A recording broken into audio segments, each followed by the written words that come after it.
Hello everyone, welcome to MPPSC hub. आज हम देख रहे हैं क्या जीएस पेपर फर्स्ट का इतिहास है ना। और इसमें फर्स्ट यूनिट हम देखने वाले हैं। फर्स्ट यूनिट की आप देखेंगे पहला ही टॉपिक के अंतर्गत आपका क्या आ रहा है, सामाजिक एवं सांस्कृतिक इतिहास हड़प्पा सभ्यता से 10वीं शताब्दी तक।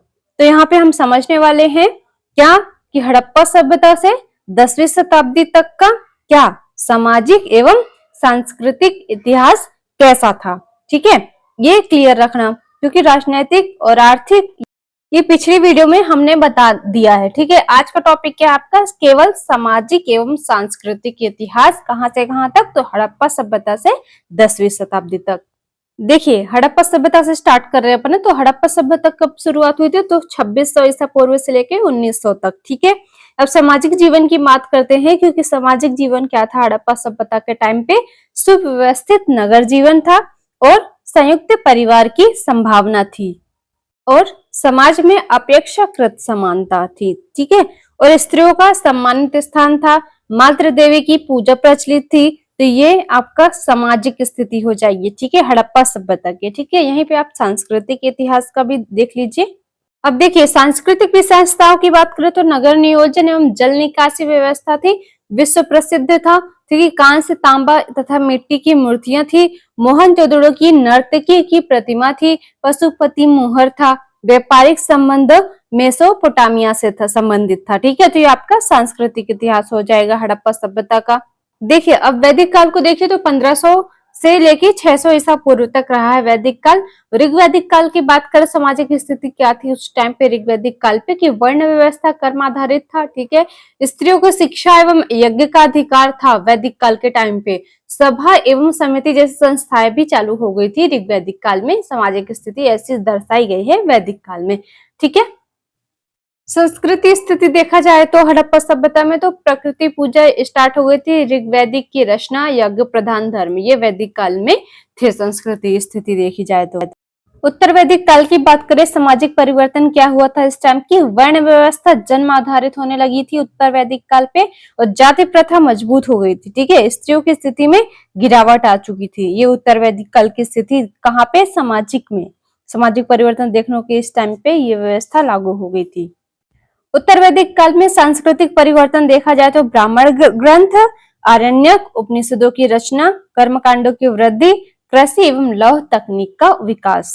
2 नंबर के क्वेश्चन में ऐसा सवाल पूछ सकता है, उत्तर वैदिक काल में सामाजिक परिवर्तन का विश्लेषण कीजिए। ठीक है, तो आपका आंसर आपके पास है। तो ऐसा भी क्वेश्चन रिपीट करते जाइए ताकि ध्यान में भी रहे कि इस ऐसे सवालों से क्या सवाल बन सकता है।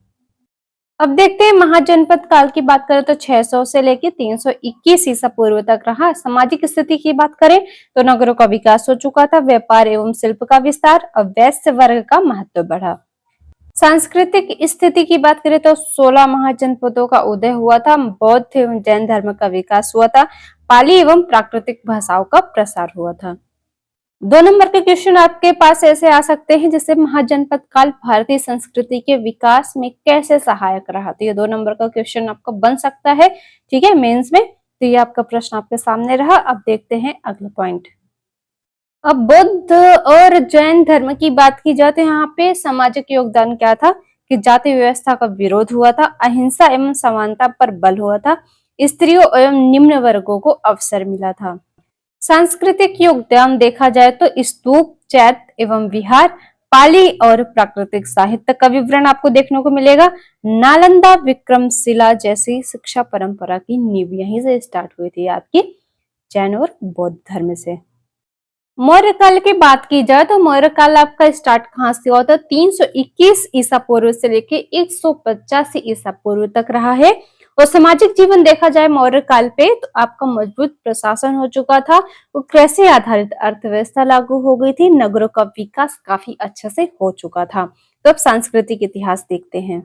अब सांस्कृतिक योगदान देखा जाए तो अशोक का धम्म जो हुआ था यहाँ पे आपको देखने को मिलेगा, शिलालेख एवं स्तंभ, सारनाथ सिंह स्तंभ, बौद्ध धर्म का विदेशों में प्रसार होना स्टार्ट हो गया था। परीक्षा में प्रश्न पूछा जाएगा कैसे, 2 नंबर का, तो अशोक के धम्म की प्रमुख विशेषताओं का वर्णन कीजिए। तो आपको पता होना चाहिए, इसलिए तैयारी करते रहिए। अब उत्तर मौर्य काल की बात की जाए तो यहाँ पे सामाजिक विशेषता क्या होगी उत्तर मौर्य काल में। तो विदेशी जातियों का आगमन हो चुका था उत्तर मौर्य काल में, सांस्कृतिक समन्वय हो गया था। ठीक है, 2 ही पॉइंट है इसमें। अब सांस्कृतिक योगदान में देखा जाए उत्तर मौर्य काल में सांस्कृतिक योगदान क्या था, तो गंधार एवं मथुरा कला स्थापित हो गया था। महायान बौद्ध धर्म, व्यापारिक मार्गों का विस्तार उत्तर मौर्य काल में हो चुका था। अब गुप्त काल की बात की जाए तो 300 से लेकर 550 ईसा पूर्व तक रहा। ठीक है, सामाजिक स्थिति देखी जाए तो वर्ण व्यवस्था सुदृढ़ हो गई थी, संयुक्त परिवार व्यवस्था लागू हो गया था, ग्रामीण जीवन प्रमुख था। यह गुप्त काल की बात है। ठीक है, गुप्त काल का सांस्कृतिक देखा जाए तो सांस्कृतिक स्वर्ण युग किसे कहा जाएगा, गुप्त काल में ही कहा जाएगा। देखो साहित्य कालिदास, विशाखादत्त, अमर सिंह, विज्ञान आर्यभट्ट, वराह मिहिर सब इसी में आए हैं। ठीक है, सांस्कृतिक से रिलेटेड आएगा इसमें, हड़प्पा सभ्यता के इसमें।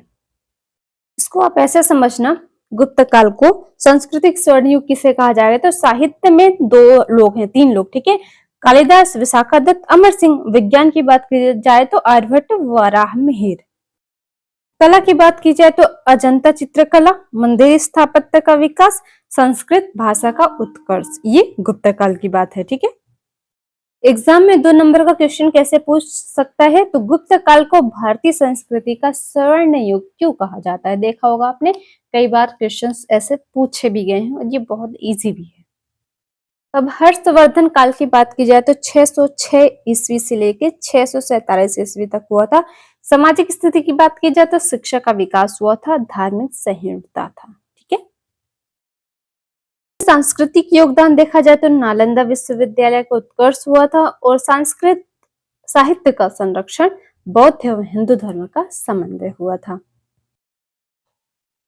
प्रारंभिक मध्यकाल की बात की जाए तो 7वीं से 10वीं शताब्दी तक की सामाजिक स्थिति क्या थी, सामंतवाद का विकास हुआ था, जाति व्यवस्था अधिक कठोर हो गई थी, ग्रामीण अर्थव्यवस्था का विस्तार हुआ था। ये प्रारंभिक मध्यकाल था। ठीक है, सांस्कृतिक स्थिति देखी जाए तो दक्षिण भारत, पल्लव वंश, चोल वंश, चालुक्य वंश मध्य भारत में ही स्टार्ट हुए थे।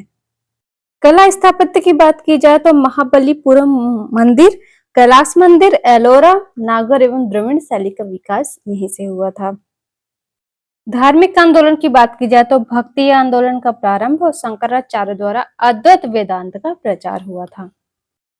पूरा निष्कर्ष निकाला जाए हड़प्पा सभ्यता से 10वीं शताब्दी तक सामाजिक सांस्कृतिक इतिहास की बात की जाए तो हड़प्पा सभ्यता से लेकर 10वीं शताब्दी तक का क्या था, संस्कृति निरंतर क्या थी, विकसित होती रही है। इस काल में नगर सभ्यता, वैदिक संस्कृति, बौद्ध जैन आंदोलन, मौर्य प्रशासन, गुप्तकालीन स्वर्ण युग तथा प्रारंभिक मध्यकालीन कला एवं भक्ति परंपरा ने भारतीय संस्कृति को विश्व की सबसे समृद्ध एवं बहुआयामी क्या बनाया था, संस्कृत बनाया था। तो ये आपके यहाँ पे कंप्लीट होता है सामाजिक एवं सांस्कृतिक इतिहास हड़प्पा सभ्यता से लेके 10वीं शताब्दी तक। आप चैनल को सब्सक्राइब कर लीजिए और वीडियो को शेयर कर दीजिए नेक्स्ट अपडेट पाने के लिए।